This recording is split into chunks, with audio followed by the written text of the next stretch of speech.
Also right now at 5, authorities identified the 2 people killed when their experimental plane crashed into the Rock River in Jefferson County yesterday.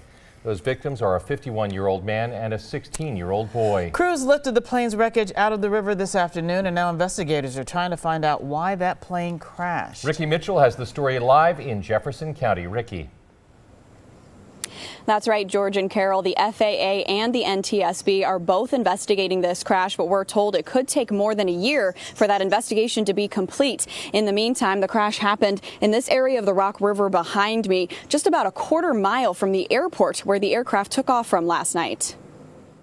A tragic scene Wednesday morning as neighbors learned of an aircraft crashing in the Rock River. We went down there and saw the plane in the water. Cheryl Spooner owns a restaurant on the river close to the crash site. She says she witnessed other neighbors running to help the 2 victims. It's the type of neighborhood we live in. That's why we live here. We have good neighbors and everybody helps everybody. According to the Jefferson County Sheriffs, the aircraft crashed just after 8 last night. Bystanders tried to rescue the pilot and passenger and perform life-saving measures, but they were unsuccessful.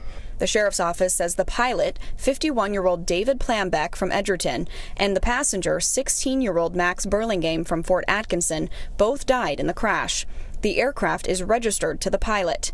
The aircraft itself is considered a light sport aircraft designed for personal flying and typically doesn't fly faster than 75 miles per hour. As part of the investigation, they'll have to determine why the aircraft took the actions it did and landed, in the river.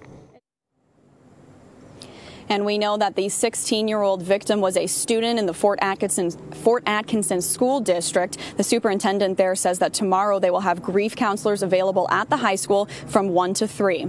Reporting live in Fort Atkinson, Ricky Mitchell, today's TMJ4. Yeah, very sad story. Ricky, thank you very much.